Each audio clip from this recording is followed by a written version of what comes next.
Jonathan Dumir, Happy New Year. I'm curious, how do you understand the evolution/trajectory of human-to-human interfacing, particularly in light of the CTMU compatriots conversation and Griffon's work? So Griffon is Galahad Aradonis on YouTube. Thanks for any response. Human-to-human interface.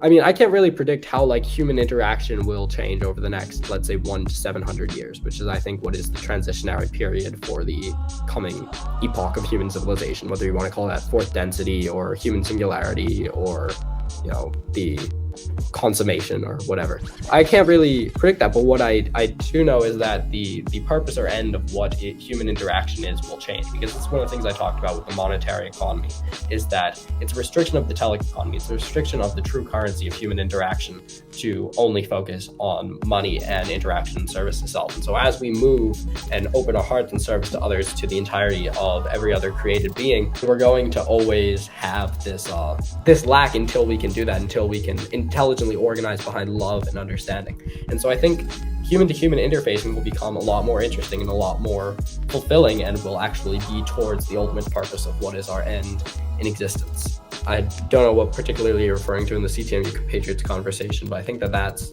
part of it, is this movement of trying to intelligently organize behind logic and love and understanding, and to build a new kind of society in the world that we all want to live in.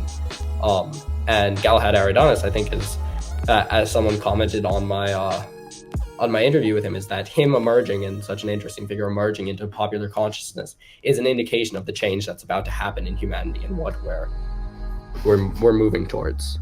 To flesh out my question a little bit, if I may, I'm thinking about words affecting the bad standing wave things, and from Galahad, I'm thinking of true vision and the shining thread. So the standing wave, we live in a fundamentally linguistic reality. Reality is a linguistic system.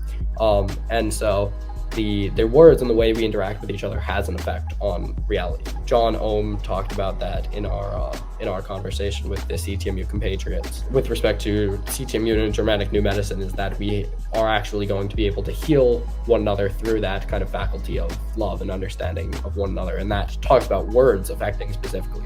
And Galahad Aradonis, we are participating in reality through basically perception. Reality is a perceptual system which consists of perception. And so true vision is basically the same as logos, is the ability to participate in reality in a fruitful and productive manner, to participate in the world in accordance with the shining thread, the logos, with our words and with our actions. And that is how we can fortify ultimate reality.